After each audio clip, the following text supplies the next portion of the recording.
Good evening to you all. I'm Jay. You've gotten to know me by now because I've been with you for all of these sessions. And this is our last one of the online seminar via the international channel of Mofet.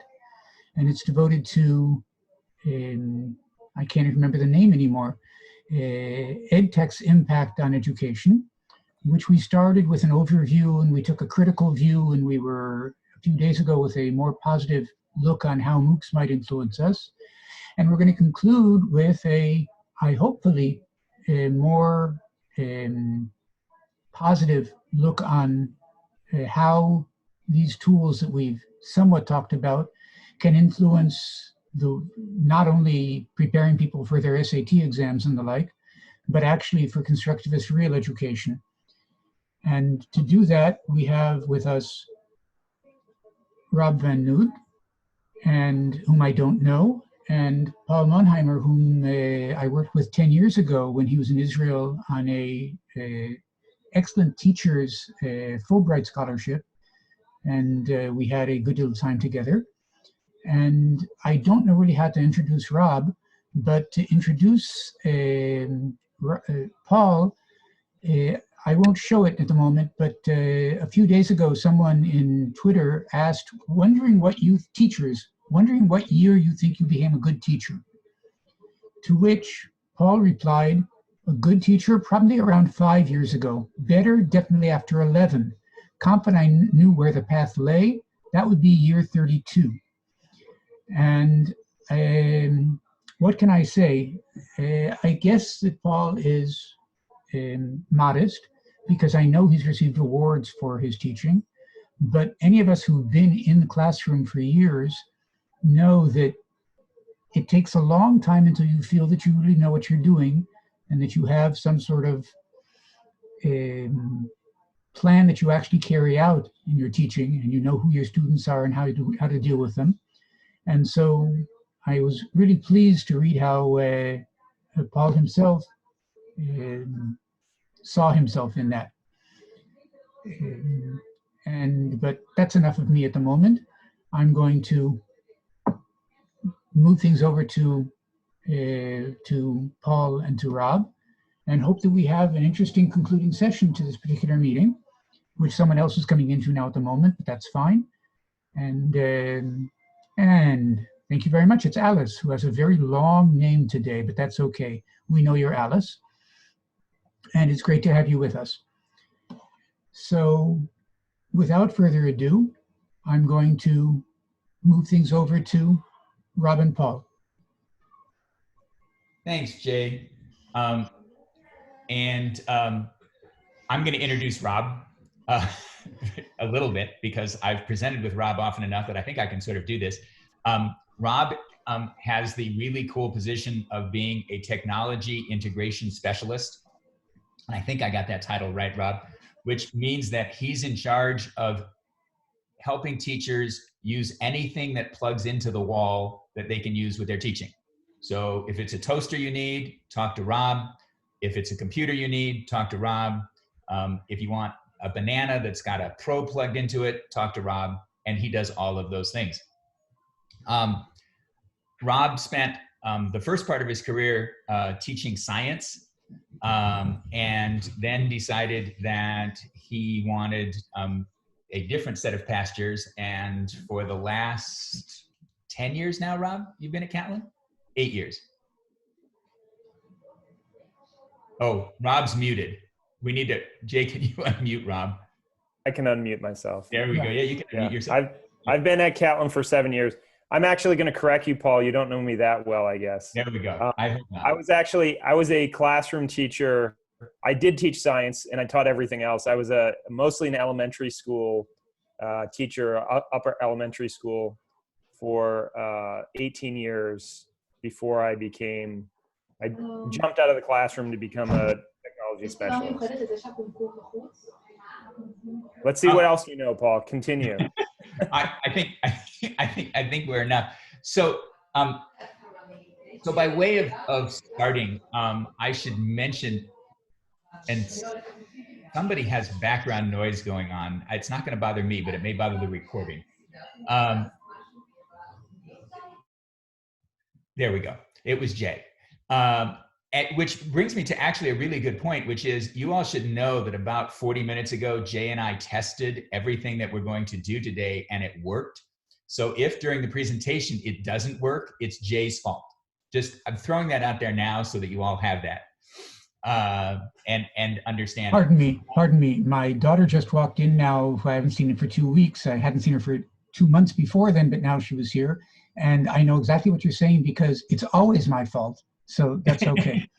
Greetings, Gila. As a bit of background into why I even get to be here talking with Rob today, about 8 years ago, I was doing some summer curriculum work with a friend of mine. And one of the questions we asked ourselves in that curriculum work was, what would happen if everything our students were required to know was in the palm of their hand? And this is a picture of my iPhone. And we realized that it was. And from that moment on, I began to look at the concept of going paperless in what I did from a teaching standpoint. I had a very paper-intensive program. I had all sorts of procedures in place for kids to track papers and all those kinds of things. And once I began going paperless, I got to a point where I thought I was as paperless as I could get. And I was looking at a class one year, about probably 4 years ago. And I said, okay, you guys, I know this is a paperless class, but you have to do this one thing on paper. And this class of 12 and 13-year-old children looked at me, and one of the cleverer kids said, why? Because that was, of course, their favorite question when they're 12 and 13 is why? And I said, well, because I don't know how to do this paperlessly. I need to be able to do X and Y, and to do that, I need to have paper. And the children sort of thought about that for a moment, and then some other child said, well, why don't you just do this, this, and this? And I looked at them and I said, oh, okay. In that case, tomorrow, this is what you all are going to be working on. And I went home and in about 16 minutes created the 3 things that they had told me that I needed to do. I have no idea why I couldn't come up with it on my own, but it was a lesson that sometimes I have to listen to the children and what they're talking about. And part of what we're going to talk about today is the fact that both Rob and I had to listen to kids very carefully. And as the project that we're going to talk about evolved, part of the reason it evolved is kids made choices and taught us about the project that we're going to be talking about. Rob, do you want to add anything else by introduction? Otherwise, we'll go ahead and dig in. Unmute yourself. There we go. Go ahead. I think we'll cover stuff as we go. Perfect. Okay, Jay, I'm going to start the screen share. And it's going to be that one. And you all now should be looking at a screen that says learning through making the story of a 3-month integrated project. If we're correct. So what you're looking at is the result of our 3-month integrated project. And what we're going to talk about today is all of the background that went into the 3-month integrated project, and then also the what we learned during that project, and how we got to the point of the 4 wheels that you see on the screen. So what you're looking at on the screen are actually 32-inch wooden wheels with cardboard Velcroed to them. Pretty low tech, and the wheels themselves do not spin. They are actually on wooden cleats. And so they are as stationary as they get. And they are far enough away from the walls so that behind the wheels, there actually are some electronics. And we'll talk some more about that as we go along. Just a little bit of context for how we got to this point and how it fits in with what Jay was talking about. Those of you who were with us in week 1, will remember that we learned one tool that Martin told us for every year that somebody has been alive, or at least 25 years. And Martin took us through that retrospective. Jay then took us through a further retrospective. Ruthie took us through a bit more pointed retrospective, in that she dove deeply into one topic, which was the MOOCs. And Rob and I are going to talk to you about using a whole series of tools, some of which some of you may have heard of. Others we hope you're going to ask questions on. Feel free, by the way, to throw your questions into the chat, because both Rob and I will be monitoring the chat so that we can sort of see what you're doing or what's happening in the chat. And this is really our version of how we use tools or the technology tools to deliver a curriculum to a group of students. As Rob and I were talking, we thought, well, this isn't really Web 2.0. We don't know if this is Web 3.0, or we sort of get tired of the numbers, so we just sort of gave up on the numbers. And it was really our goal to have students create something, because we didn't just want them reading books or writing papers or talking to each other. We wanted them to go through the successes and failures of making something. Rob, you want to add anything before we move on? Yeah, I think, you know, the idea of Paul and I presenting it is to try to paint a hopeful picture. And my feeling really is that we're at a point in time now where the intersection of technology and kind of the hopes and dreams and ideals that first came out, you know, when the internet was being born of what's possible. I mean, we do see all the majorly negative things happening with the use of the technology. And we wanted to paint a picture of some of the things that are possible and that weren't even possible, you know, 5 or 6 years ago in terms of interactivity. A little bit more about myself that might help people understand kind of the philosophical direction. I've always been a builder. I've always been a maker. I've always lived in the world of the physical, and my classrooms are always places where kids were building and tinkering. And the ideas that Jay was talking about with Papert and Constructionism, where really the idea of the making of physical things helps to learning, has always been a key driving force in the work I've done. So when Paul and I came together for this project, it was really with those ideals in mind, and really trying to see what could we do? How could we use the tools in a way that wasn't just being on a screen or doing things digitally on a computer, but finding ways to be in the real world and then also in the digital world at the same time. And we hope this is a hopeful story of what's possible. Thanks, Rob. And again, to reiterate, if as we're talking at any point you have a question, throw the question in the chat. We don't need to necessarily wait until we get to noon or 12:10 or whatever it is, and then have all the questions at the end. And we can sort of tailor this to try to answer some of your questions, either about how we came up with the idea, or how we managed this, or how we put all these balls in the air. So our journey begins with Rob and I traveling in different worlds.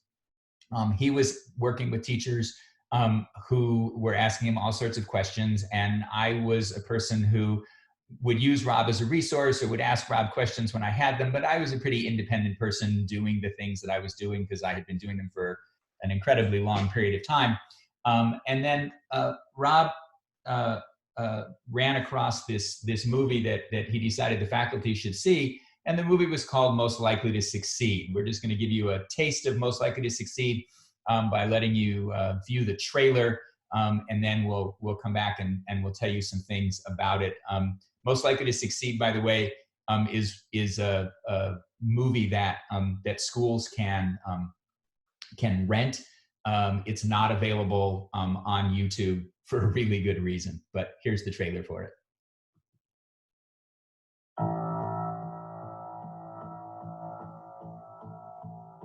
We divide the day up in high schools into bits of time, into 40 or 50-minute blocks typically, and then we ring bells and people start to shuffle around the building and do something else. That's an organizational device. It's not an educational principle. 10 university heads in 1890 said, in 11th grade, everyone should learn chemistry. In senior year, everyone should learn physics. A lot of these subjects are great, but these priorities were dictated 124 years ago. The old blue-collar industrial model of education is already gone. We're already living in its wake. What happens to society when hundreds of millions of people have that aimless, rudderless feeling of, I've been replaced by a very small box? I don't know if there's a solution. We all learn in different ways. This isn't the way to do it. This is the way that I did it.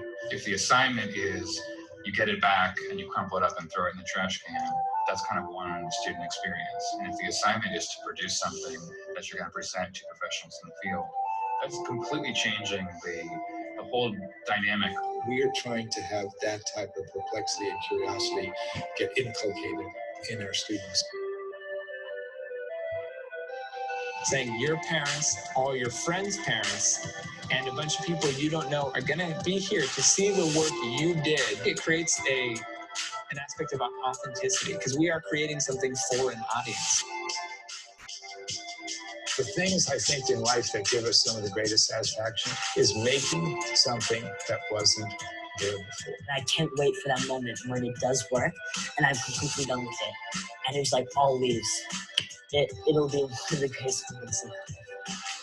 Kids have that feeling it's transformative for them. I made this, and everyone's coming to look at it.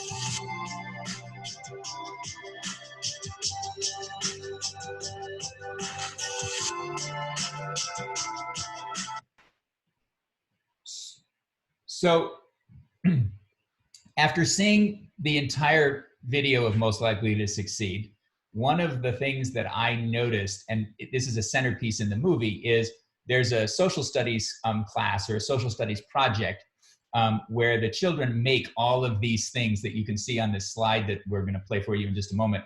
The kids made all of these pieces that you see my arrow pointing around, and they had to fit onto this wheel. And so that was when I went to Rob and said, well, can we do that? And I was at a point in teaching, without worrying about giving you guys a whole bunch of background, I had a project that kids had done for a long time. It had started out as a cute little skit project. Everybody dressed up in costumes of the era and put on live skits, and they put these skits on for their parents, and the parents thought it was really cute because they could come to school, and the kids made things. And then one year we noticed that the kids were all they'd all made movies, and they just had their parents sitting there and they were all playing movies. And I began to talk to kids about why they had made movies. And they said, Paul, the reason we started making movies is because you don't have to memorize lines when you make a movie. You can do as many takes as you want, and you get better backgrounds. So you can like go outside of the classroom and film scenes and pretend you're actually somewhere else in the world or somewhere else in history. And so we took this project, which was a sort of standard medieval project. For those of you who've taught medieval history to 7th and 8th graders, we were studying 4 civilizations. We'll talk some more about that in a little bit. And we turned it into a film festival because if the kids wanted to make movies, we were going to give them movies. And what we noticed one year in the film festival was the movies that, and this was a film festival, by the way, if you're going to do a film festival, this is not just play everybody's film. That's sort of like a film showing. If you're going to do a film festival, people have to be able to vote on it, on the movies that they really like. And so you have winning movies and you have losing movies. And this adds a level of competition that the kids really liked. What we discovered was that the winning movies had a feature that we'll talk about in a couple of slides. But right now, let me show you the Apocalypto, because that's the name of this project that we're going to show you. So the project that is talked about in Most Likely to Succeed is a project called Apocalypto. It was created in 2012 to coincide with the end of the Mayan calendar. And those of you who remember 2012 and the end of the Mayan calendar, there were a lot of people who thought the world was going to end. So these 2 teachers just riffed off that, and their project is called Apocalypto, which is this giant wheel right here. This wheel right here has gears on it. And then each of these pieces interacts with those gears. Here's a bit of what it looks like. And as you're thinking, one of the things we're going to ask you to do is be thinking about, is this something that you could do? And Rob, before I play the video, is there something else you want to add? Yeah, I mean, we definitely, we wanted to, part of the presentation today is we wanted to make it a little bit interactive. If you saw the chat, we had asked, or got an email from Jay maybe earlier this week, we asked you to upload some technology. So we'll stop and have you talk a little bit. So while you're watching this, we have it silent. So while you're watching this, if things come up or questions come up and you want to unmute yourself and just throw out an idea or a thought, we wanted you to kind of consider if, like Paul said, he was like, I want to make this, and you were asked to try to do this and create this, how might you or how might a school go about doing that? And what hurdles would you have to overcome, either personally or thinking about your school, would you have to do? So this is an opportunity, as Rob said, for you to react. And we're just gonna, as Rob said, we took the sound out of this to allow you to just react and sort of, ooh, how did they do that? Wow, that's really cool. How did they do that particular piece? And we should also mention that the teacher's reaction here is also going to happen in real time, because we're not 100% certain that he had actually ever turned this thing on before. But it is the first time that the kids in the audience had seen all of their work in one place.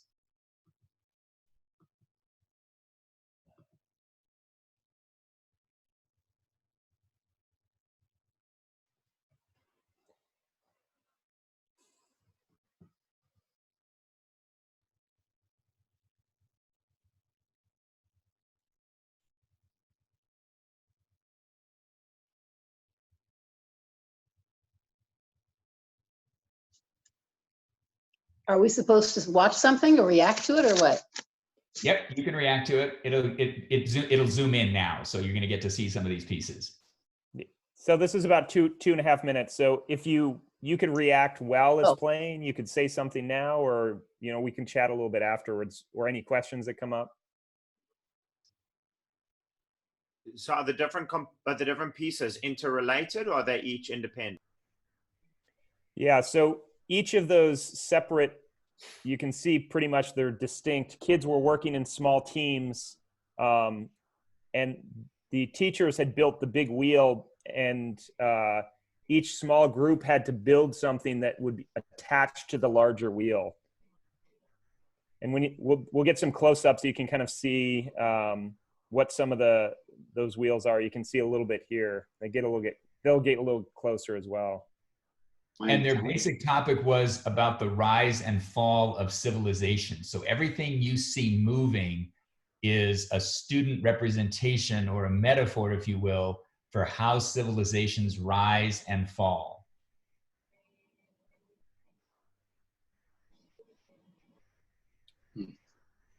Part of this also, Paul had mentioned, it was a history teacher. It was a partnership between the physics teacher and the woodshop teacher and the history teacher. So they worked together on this.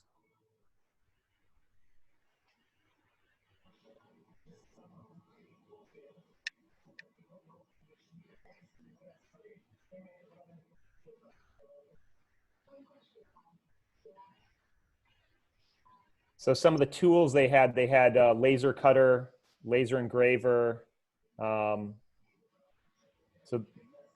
one of the teachers was teaching the history aspect, and then the other teacher was teaching more the mechanics and how to build things, and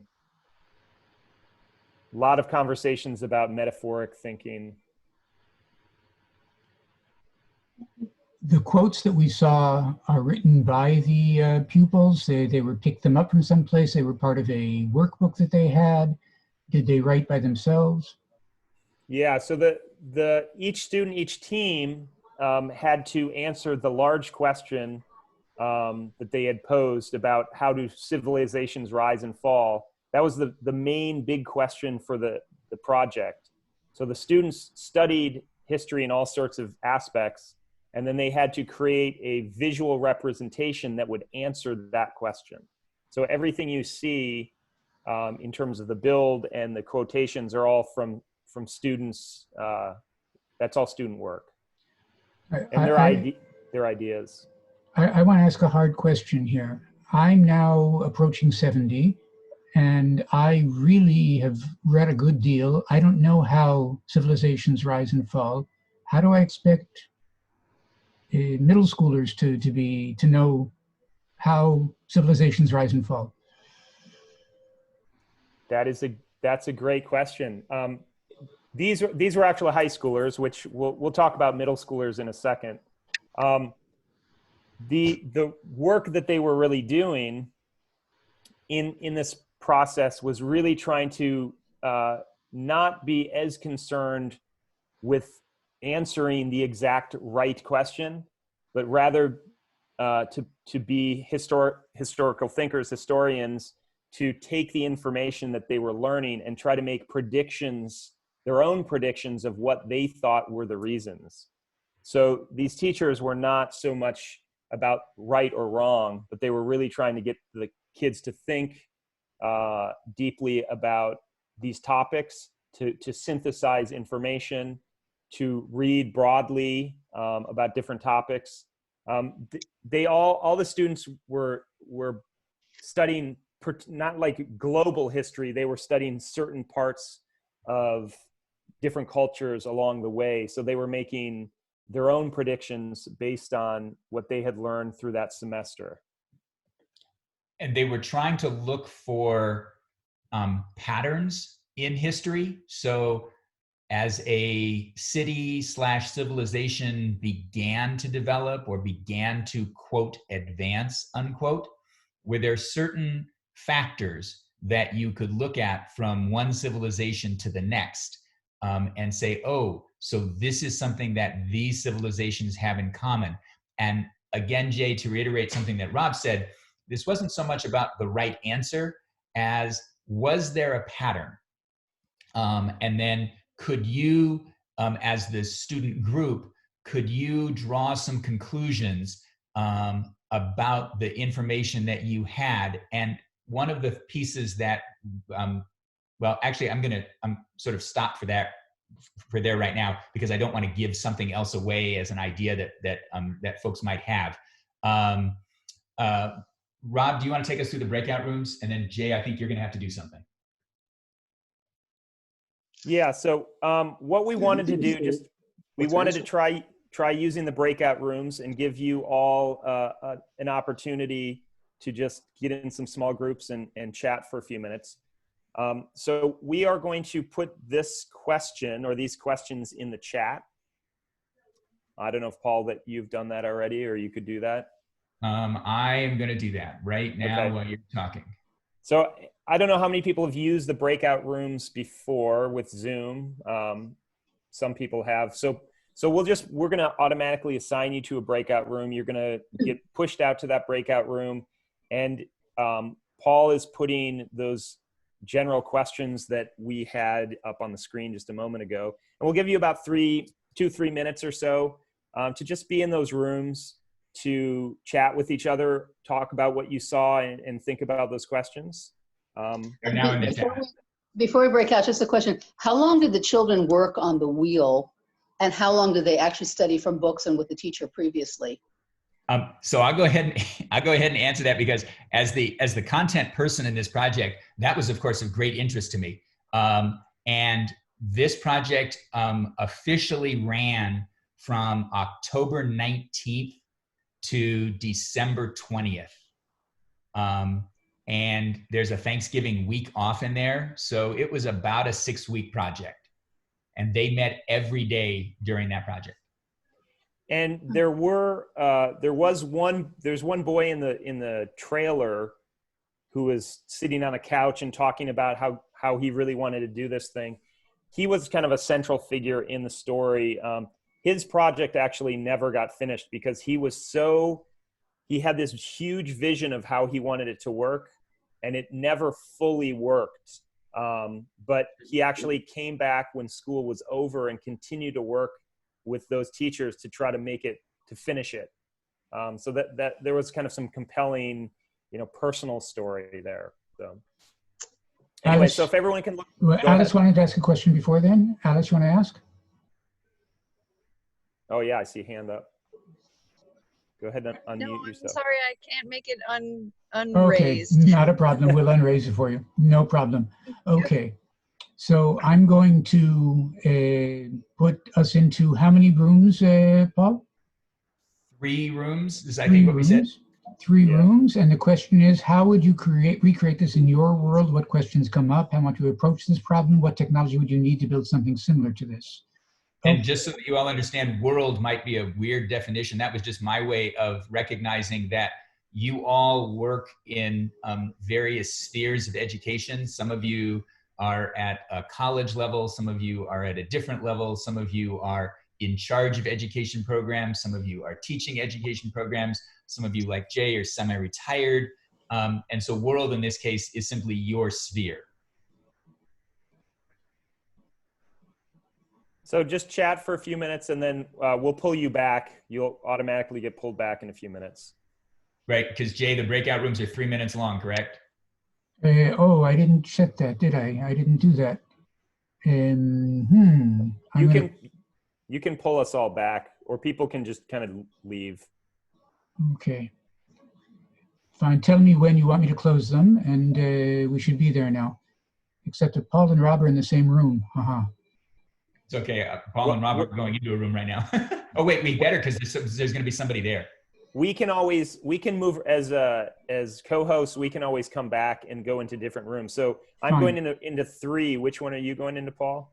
I'm going into 3 right now. Okay, I'll go into 3 and then jump back out and go into a different one. And I'm going to 1. Give us about 3 minutes.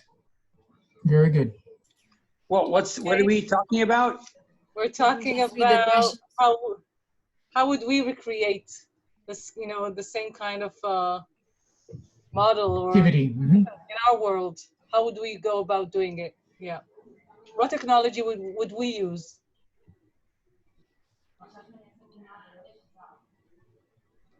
Sherman, you have an answer for that, or someone else wants to jump into that? Leah, we see you this way as opposed to only your photograph. Yeah, my kids watching. I thought I would use some kind of digital bulletin like Canva, and have the pupils present their ideas on some kind of a digital board. That would be a digital tool that I would use. Yeah. And I have to assign somebody here. One moment. I will be back in a moment. All right. I think that the beauty of it was that kids worked together in small groups, and that was like real time and not digital at all. That they had to cut and measure and engrave, and I think the joy of actually doing something with your hands was part of like what made it so successful and nice. So I see if I do anything close to this, I think having a physical object, that's very important, and then they can use technology to get the information, to read about it, to decide, to communicate between themselves. But I think building something that would be like essential here. To me, it looks like pretty technical, and I am not at all like, technical person. Arts and crafts person. So. Okay. Actually, when I think of this, a couple of years ago, it was very popular to have quickly drawn interpretations of lectures that we used to hear. And I could see myself simply putting up a very large sheet of paper all across the room and having people draw on it as opposed to building something physically, simply because as much as I enjoy seeing the technological parts here, I don't know to what extent I really have the tools for it, and I do have the tools of pen and paper, and then a large sink of butcher paper that I could perhaps do something with. And in a moment, I'm closing the rooms because I was told to do this for about 3 minutes. So I'm going to, yeah. Anybody else want to say something before I close?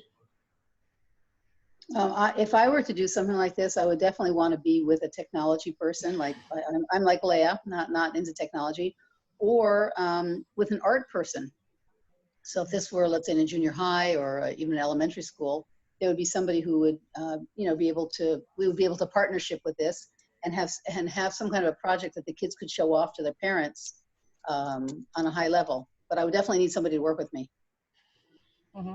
Good. You know, the beauty of technology is that you can also have people from other places join you. It's not just confined to one place, one school, and so forth. You can do it across countries. And for me, as a person who's not very artistic, I can use all kinds of digital tools to create something that otherwise I wouldn't be able to. So, yeah. Good point. Okay. I'm going to close us now.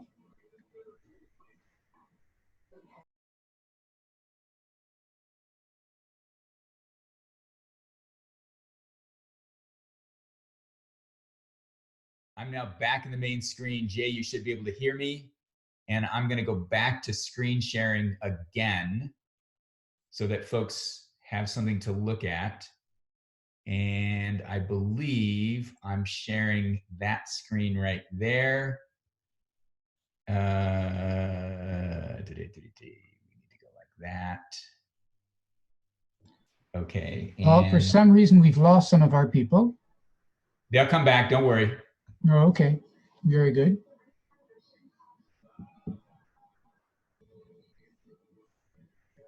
I'm actually going to unshare for just a moment here. Oh, actually, no, I can share. You can do it that way too. Mm-hmm. Yep. There's a piece that I need. There we go. Okay, we're all back. Okay. And although Melody and Sherman can now view the opening of what Paul did the way he put it first, because they're now upside down, but that's okay. There we go. Okay. So we should be seeing this. Is everybody back now, Jay? Yes. Okay, good. So, so in terms of recreating Apocalypto, this is the after the breakout room piece. If we could just get one person to briefly talk about what was the discussion about, we don't need like the whole nitty gritty details, but if one person from each breakout room could just throw out some things, that would be fabulous. So anybody from group 1 want to go? Or Sam, it looks like you're jumping in. Sure, I'm from group 2 though, but I'll jump Go for it. I had an idea about how to use this with different Bible stories in primary school, with painting and paper and that kind of thing, with common themes in the middle, and it was not suggested divergent themes around the outside. And then we had a discussion whether this could be used in quite, it was not quite tech-heavy setting, whether she'd have to collaborate with another group or it could be self-contained. And Alice, who works with adults, whether they would buy into it or whether it would be judged as too frivolous. Thanks. Wendy, you get to do group 3 because otherwise it was Rob and me. Too much talking, and I wasn't really asking. I was asking about using this with my semi-adult students who are doing academic English, and how we could have something that was both practical and intellectual, so they could actually produce more, and not too much like true and false ticking box answers, which is not going to help their English on any level, actually, because it'll just go in and they won't retain it, they won't be able to use it in their academic studies. So. And now we need group 1. We were debating whether it was necessary to have something to do with hands-on or whether it's important to do something digitally, because some people think that when you do something that is tangible, and concrete, it is more useful. On the other hand, those who said that using digital tools allows people that don't have any or don't have artistic talents to do things that otherwise they couldn't do. So this was some kind of a discussion that we had, whether to do it digitally or not digitally. Yeah. Way cool. We're actually going to talk about that in just a moment, because that was something that Rob and I also had to deal with. So as Rob and I began to talk some more, and we're going to sort of talk about a little bit now about sort of how we twisted this project. So just copying Why Do Civilizations Rise and Fall was, we thought this will never fly with middle school students. We need to come up with a much simpler form of the question. And we finally arrived at the question, how do new ideas change the way people live? And extra for Jay, I put an asterisk in there because Rob and I did not invent that phrase.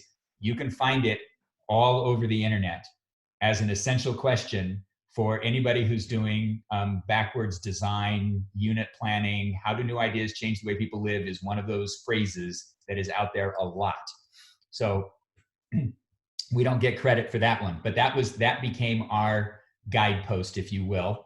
And anytime we were stuck looking at kids or evaluating kids' work, we would just dive back to that question and we would look at the student and say, so can you explain how this addresses the concept of how do new ideas change the way people live? And it was interesting because it took both Rob and me close to 4 months to remember what our question was. We had come up with this question and then we promptly forgot about it. And we're like, okay, somebody's got to write it down so we remember. And we, both of us, carried the question with us so that we could remember it as we began to use it.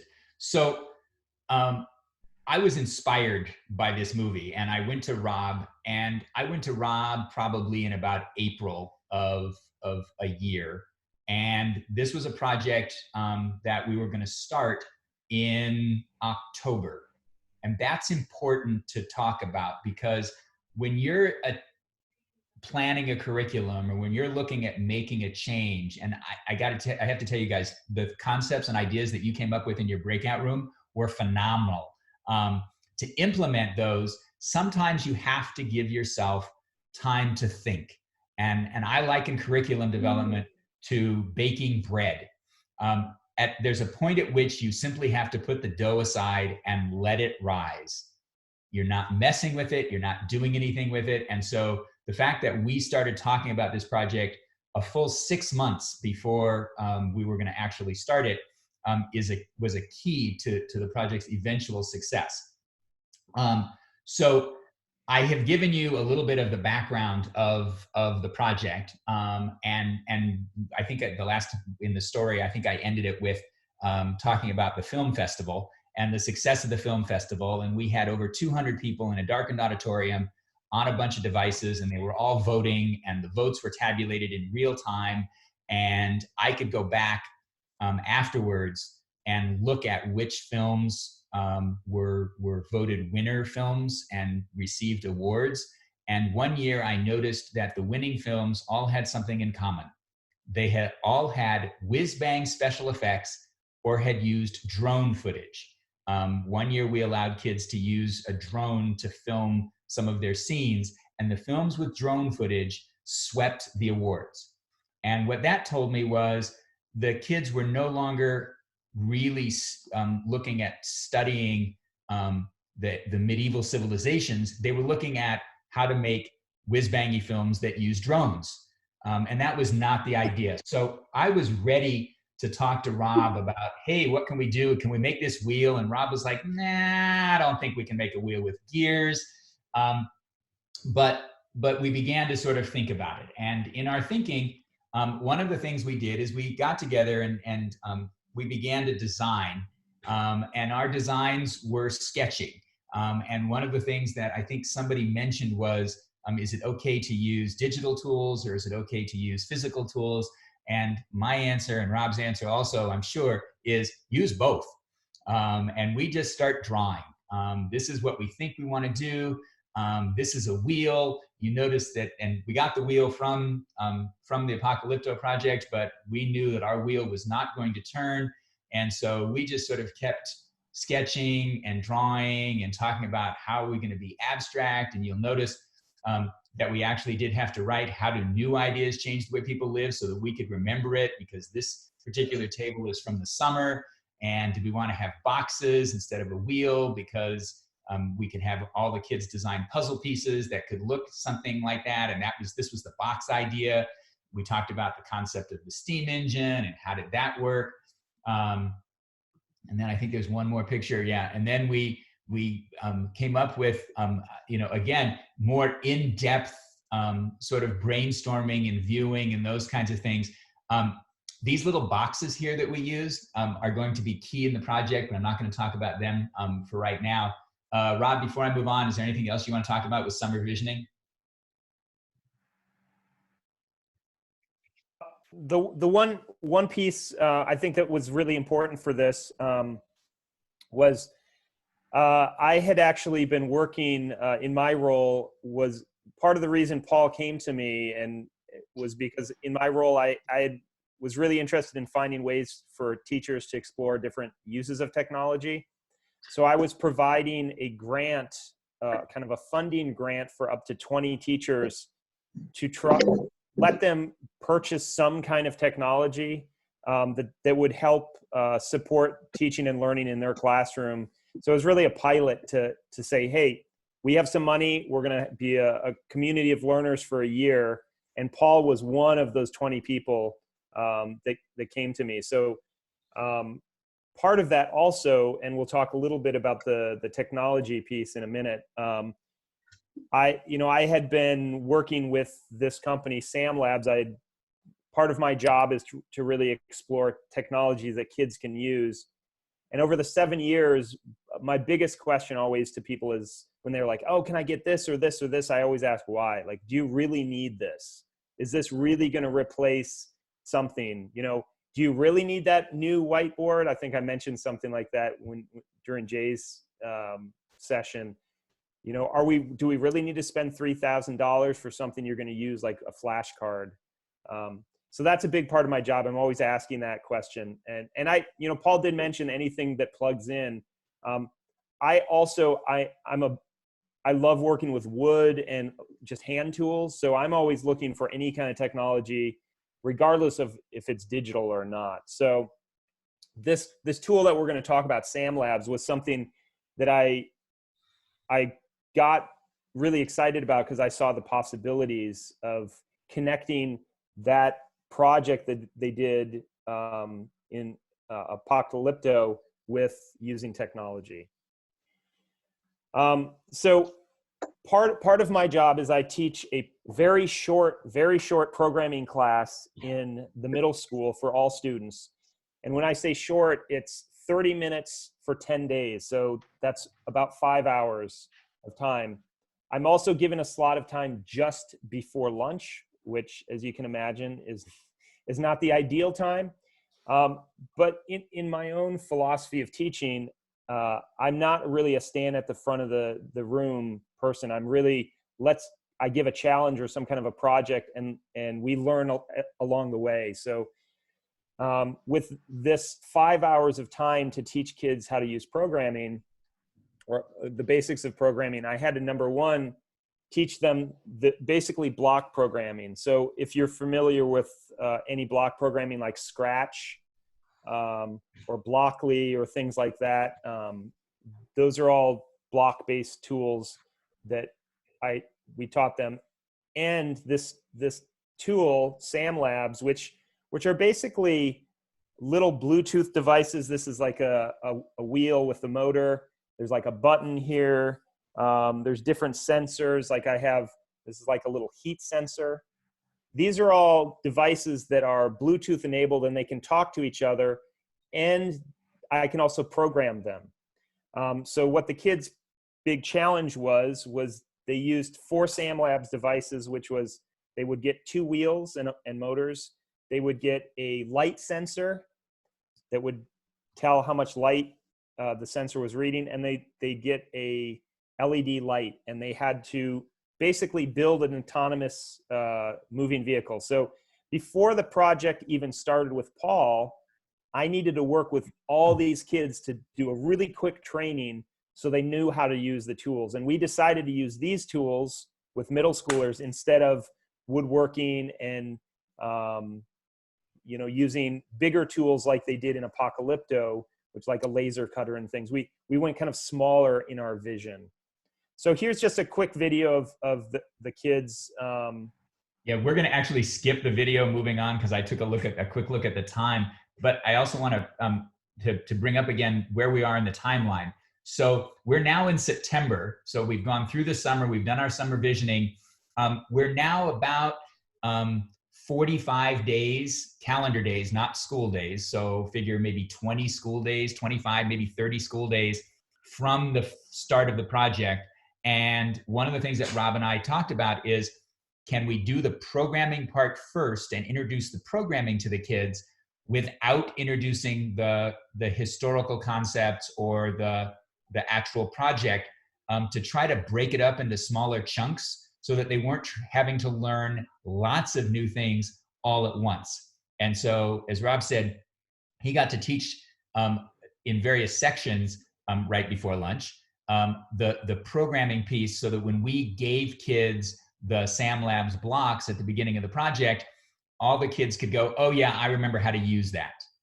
And then that sort of led us to this piece in here. So this is how to integrate the project with social studies.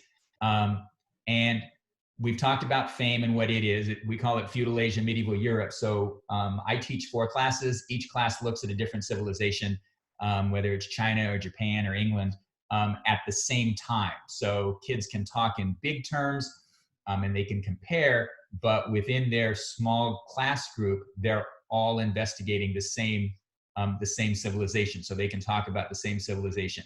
Somebody asked about the time. This whole project that we're talking about was 26 days of research and creation, because there was an exhibition at the end, and we told kids there was going to be an exhibition at the end.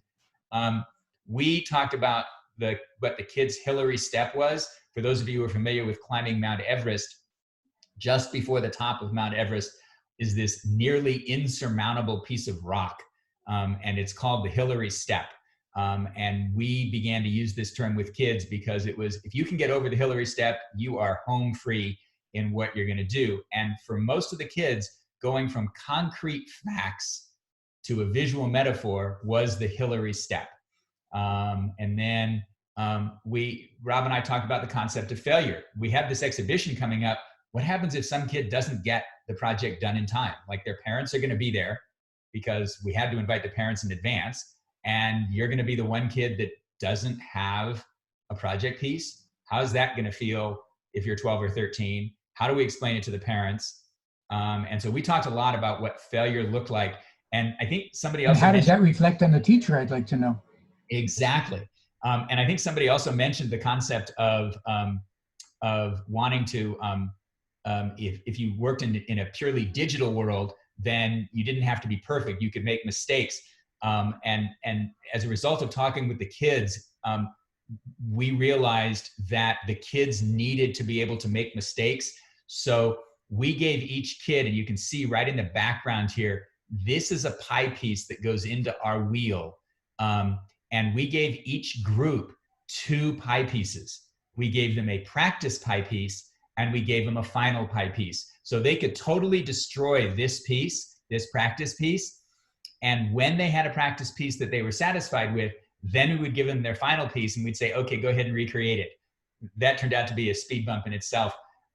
In order to keep the level of you really need to do your best work on this, one of the things that I did to both help kids realize, hey, there is an exhibition coming, but also to stop myself from becoming too much of a teacher and really just letting the kids do their own work, is I'd walk around with a camera and I make a small video. And this is what that trailer looks like. And when the kids see this trailer, they always want to watch it many, many, many times.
And that motivates kids to want to get back to the exhibition, and it reminds them that there is an exhibition coming up, and that while we're all working, we can't just suddenly say, oh yeah, sorry audience, you can't show up on this day.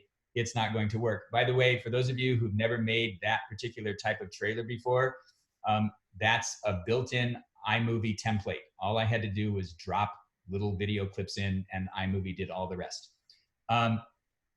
There was a point at which kids had done research, but we needed to figure out how to make those ideas visible. That is, Rob and I needed to actually do the project.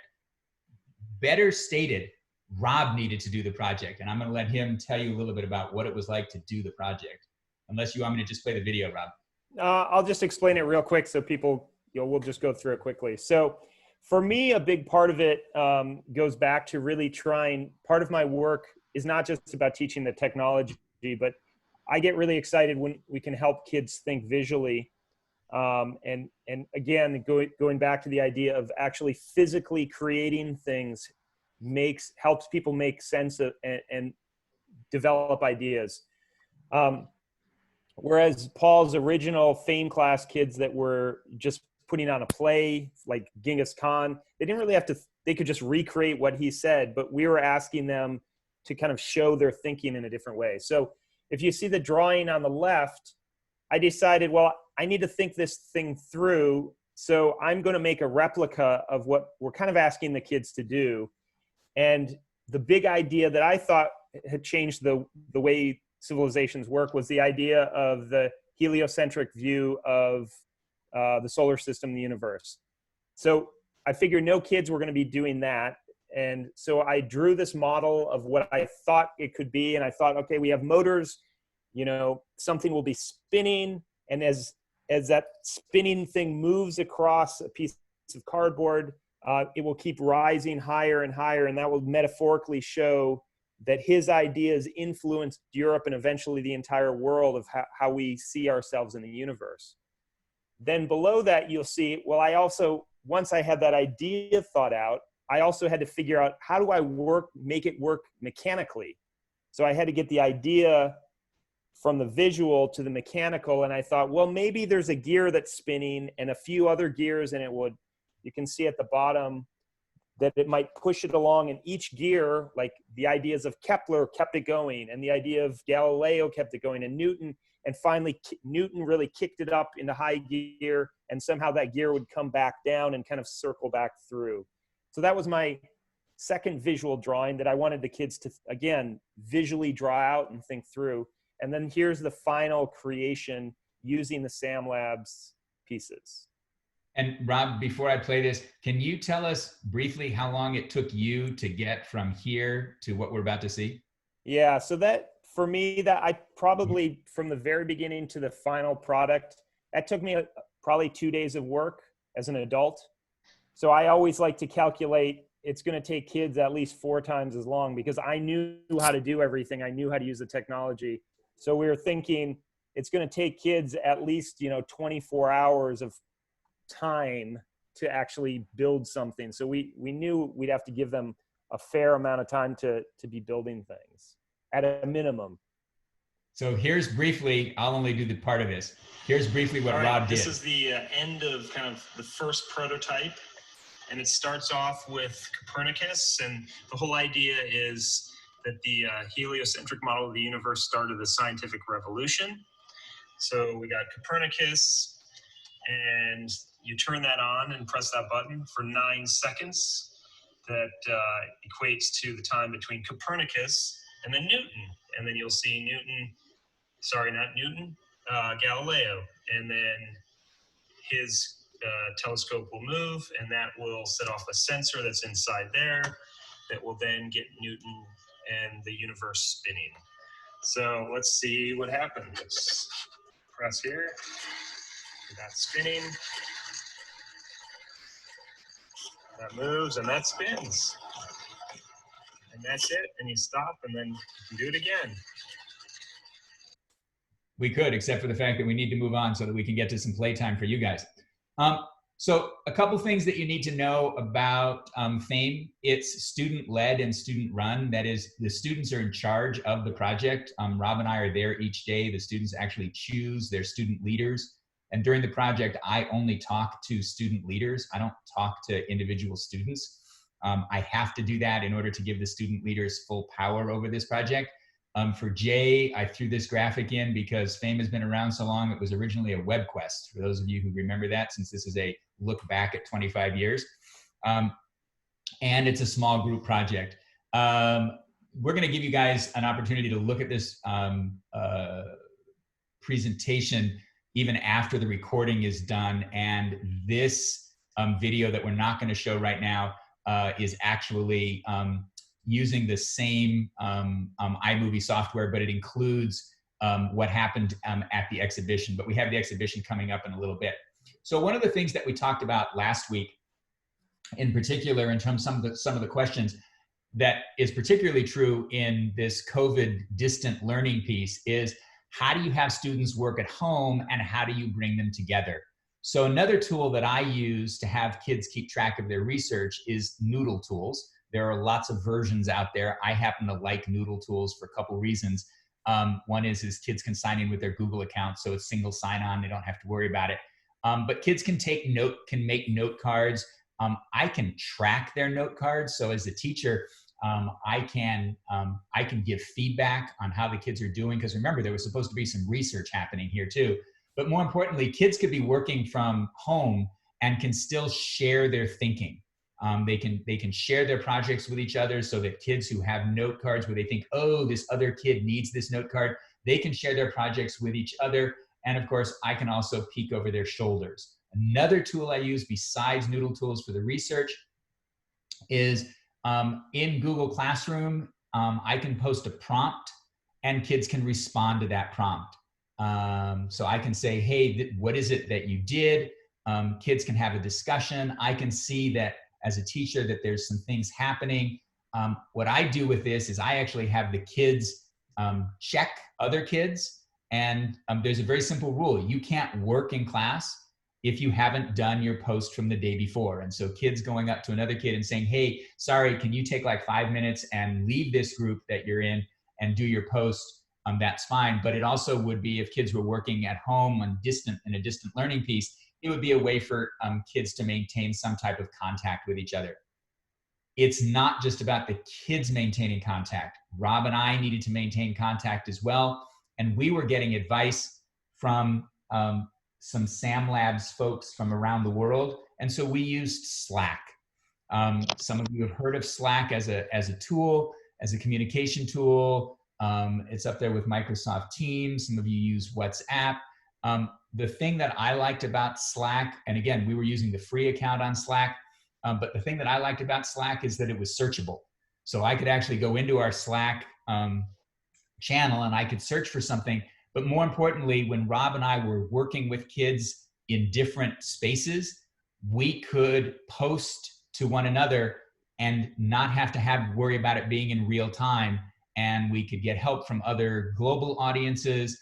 And so this allowed us as teachers to really sort of track the project. And we could keep in touch with each other asynchronously. Rob, I think you want to talk about this slide, or you want me to? I can talk about it real quick. So of course, we had kids at all different levels of abilities. This particular group, they were studying England, and they chose the Magna Carta as their kind of reason or piece of history that changed at least relationships in England, and that's what they were basically, their theory was. And this was an example, and again, the videos, because it's a little choppy, at least it is over Zoom, you can't always see everything real well, but this was probably the most advanced version of kids thinking in terms of using the technology to explain something. So you'll notice that this girl has her finger on a button, and that button will move a servo motor, and you'll see the black arrow. And there are 4 different things. There's the king, nobility, then the working class, and then the poor. And so you could move that servo to point to those different things. Next to her on the left, there's a little slider that looks kind of like this. And that would you'll see she determines where in history she wants people to be thinking about. So she moves it in from, like, I think the 1300s, then the 1400s, 1500s, 1600s. And depending on what century she points it to, that ball that's lit up there would either light up green as power is rising, yellow for the power is staying the same, and red power is going down. So you could look through history from their understanding and say, well, what was the power for the king in the 1300s? And then move that slider or move that button, and they use that as the way to explain how power changed in relationship to the various classes in England. So here's a quick video of her showing that.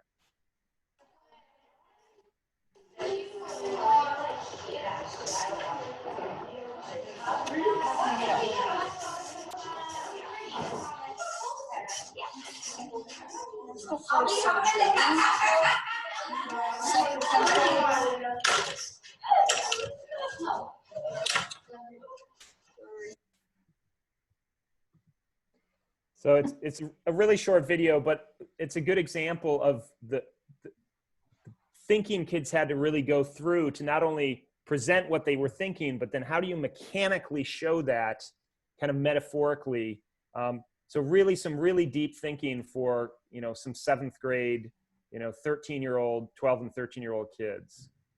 So these are two of the finished wheels. So each group worked on an individual pie piece, and in typical low-tech fashion, as I said before, these pie pieces are attached to these wheels via Velcro.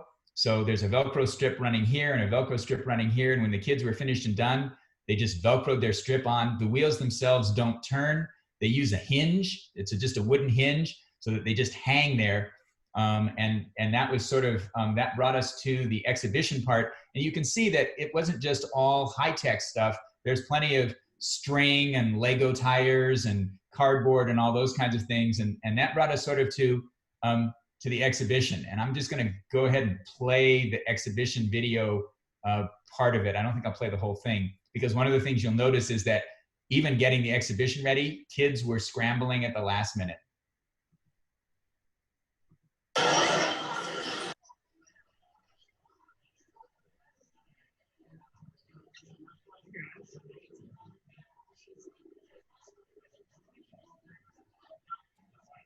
You can see some of the pie pieces, like on the right under England, are not up.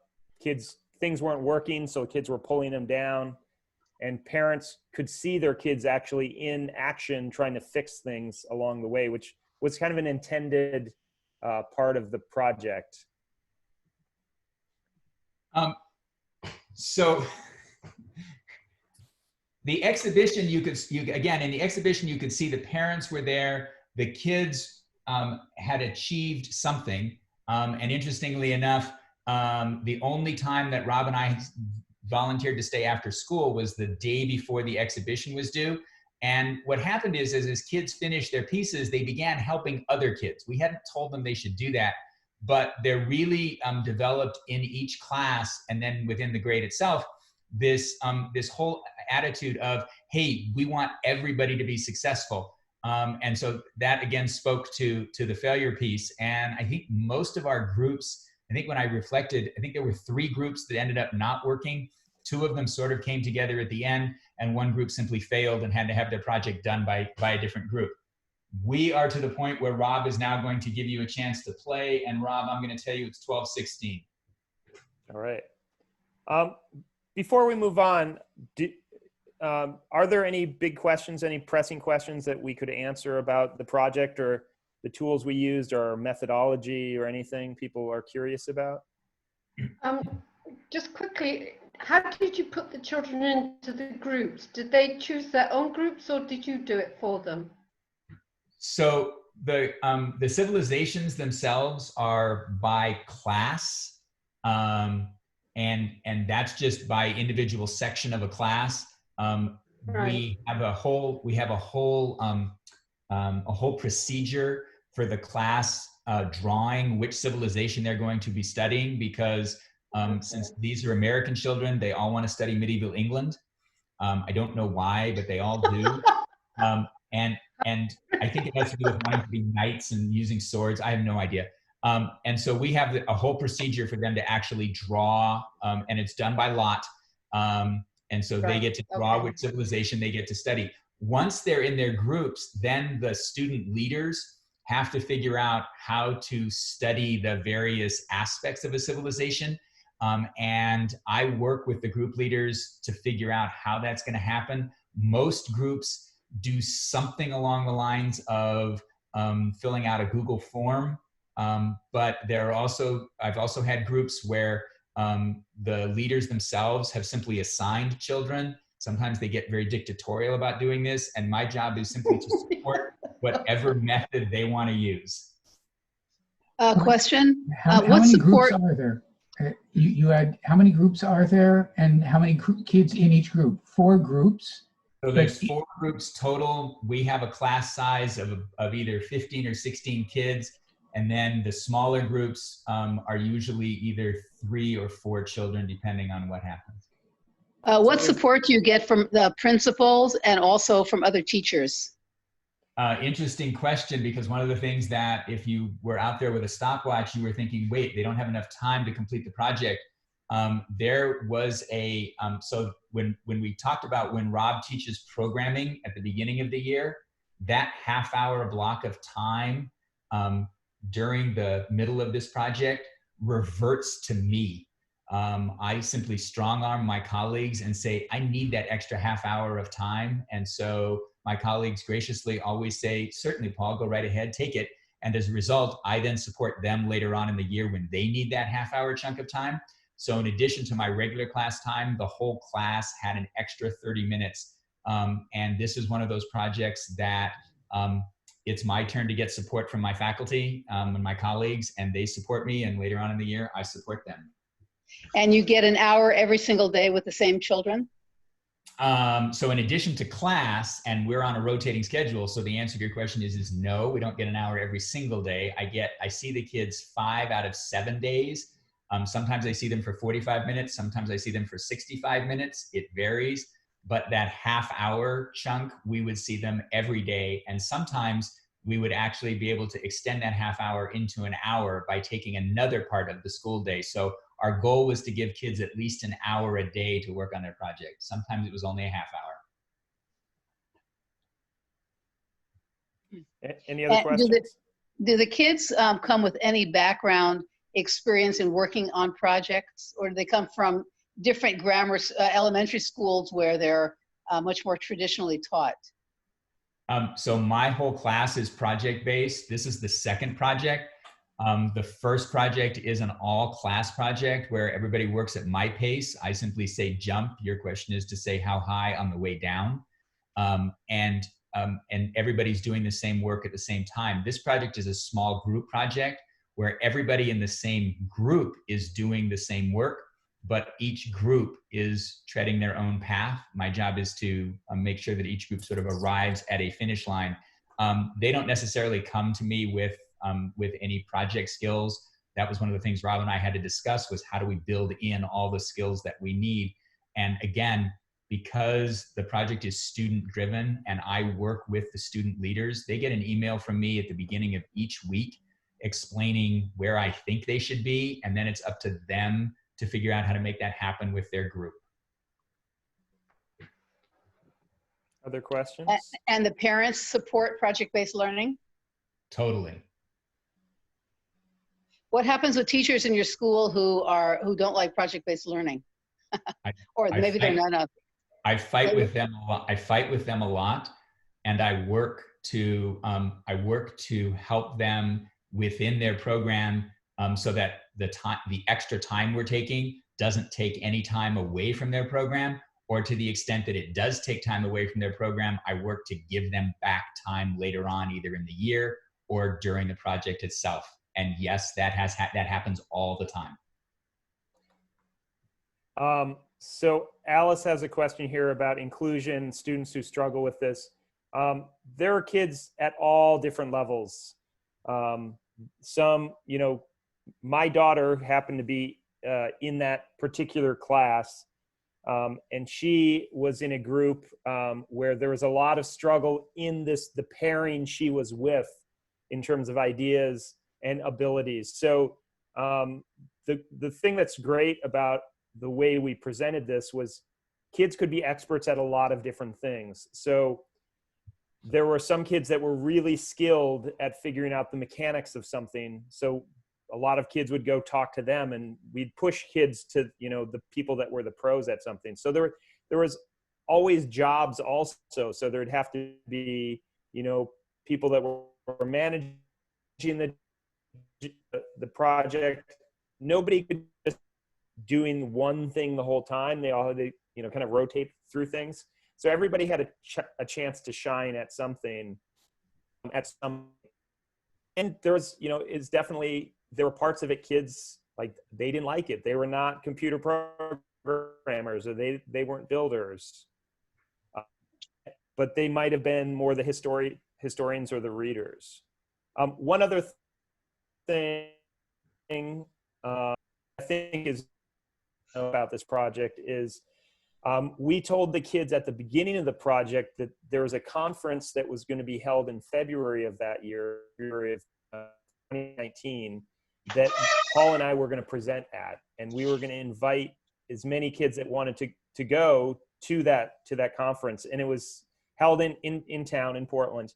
And in the end, 19 of the kids, so about a third of the kids or so, elected to go, and they presented basically 3 months after the presentation, after the project finished, and they were really still excited about it. They could speak really deeply about it.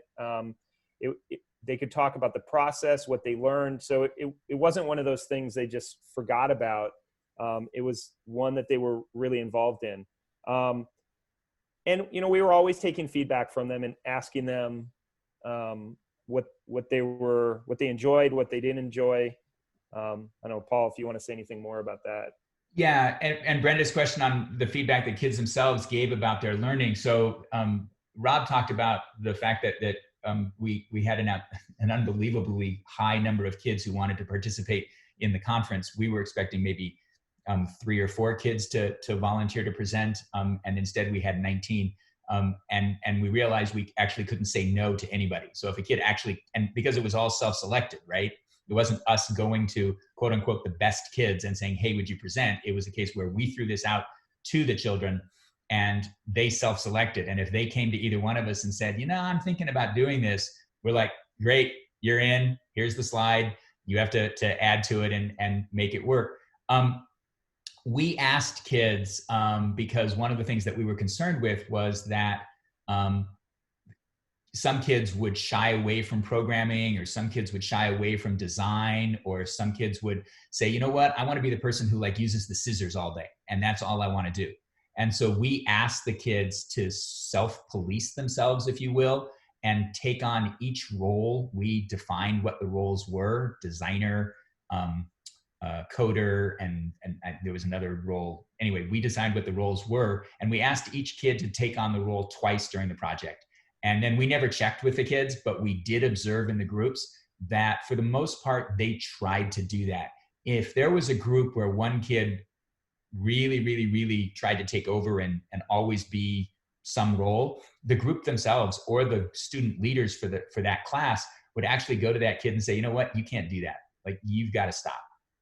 So they really policed themselves. And once projects started to come together, there was a momentum that developed, and people began to work faster and more efficiently, and they began to help each other. That was the really cool part, is that Rob and I could obviously only be in 2 places at any one time,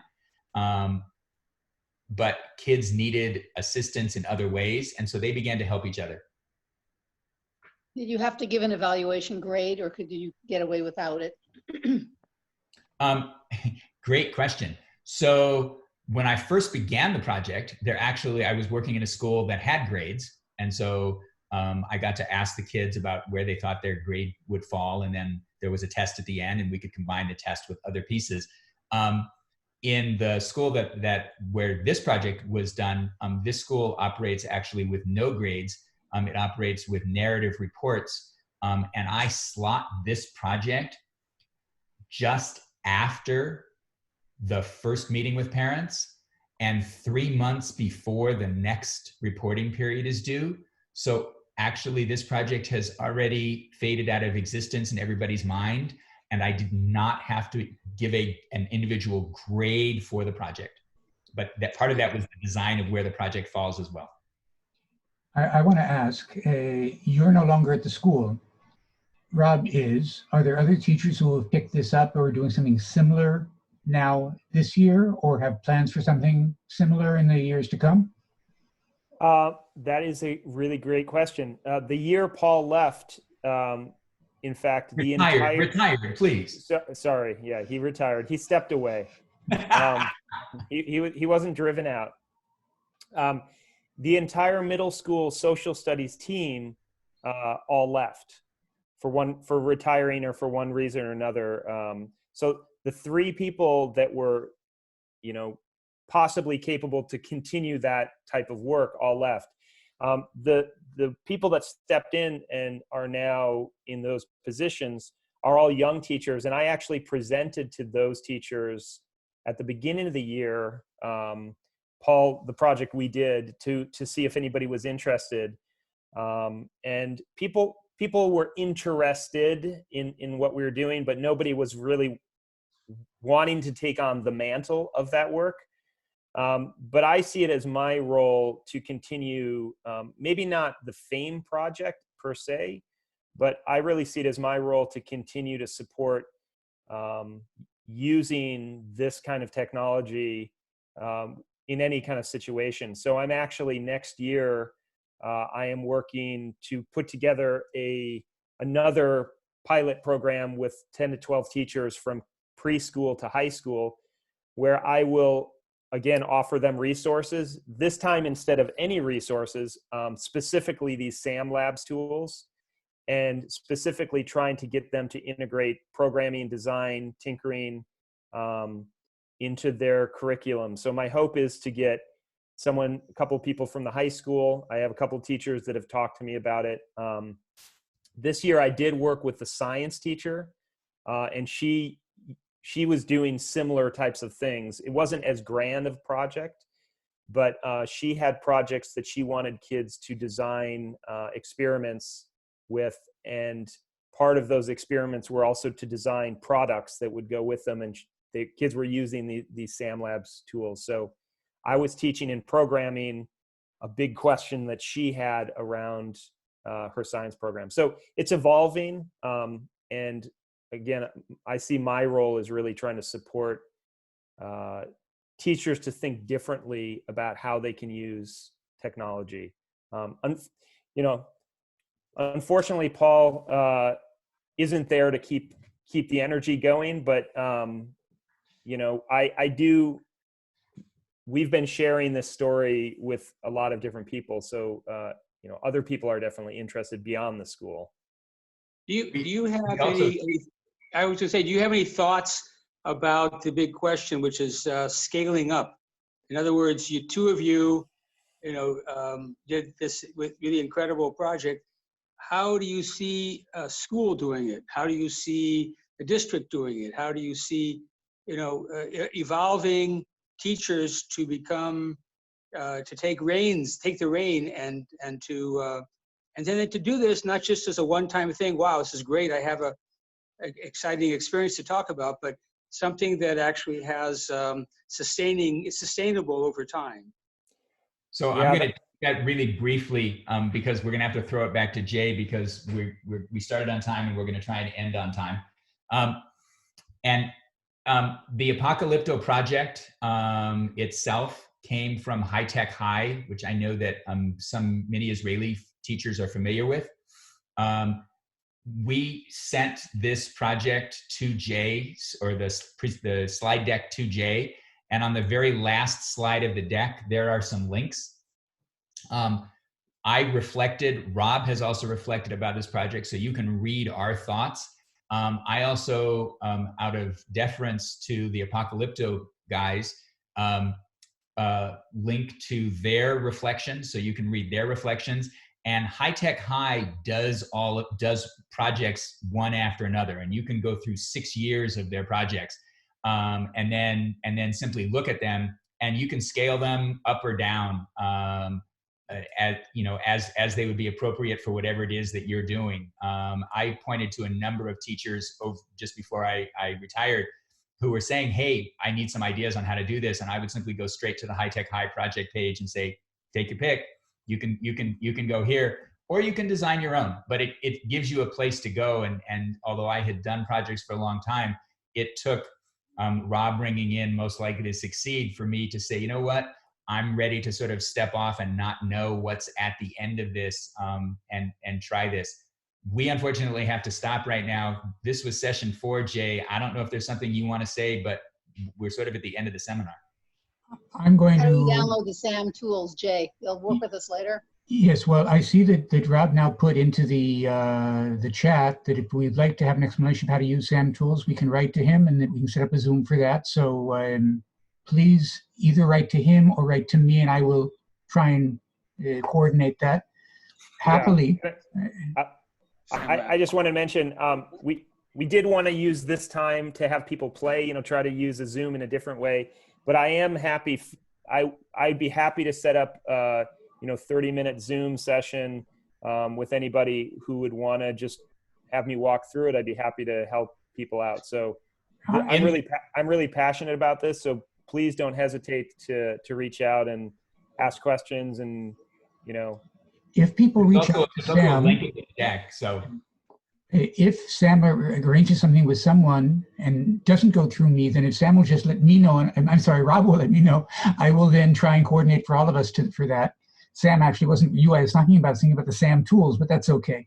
So fine, we'll try and do that, and I will try and wrap up with first one observation, which is that one of the big questions we've asked all through, even if I tried to avoid it through much of this online seminar, was how COVID-19 is going to influence what we do in the classroom, and whether or not we can get along without the classroom. And I think that what Paul and Rob have shown us today is that we really don't want to give up the classroom, because that's a place which can bring kids together to actually do some real learning, not only preparation for tests, not only babysitting, but actually where they can create together. And to my dismay, that doesn't happen often enough, but if we actually rule it out by going all the way to distance learning, if that's what it's called, we would lose something very, very important. That being the case, I definitely look forward to seeing more projects of this sort. I don't know next year if we'll organize another seminar of this sort, but if we do, I hope it'll have more hands-on. I thank all of you for taking part in these sessions. And today, particular thank you to Paul and to Rob for exposing us to what they worked in. I still have many more questions than I had then got answered this time, but I will also be sending on well,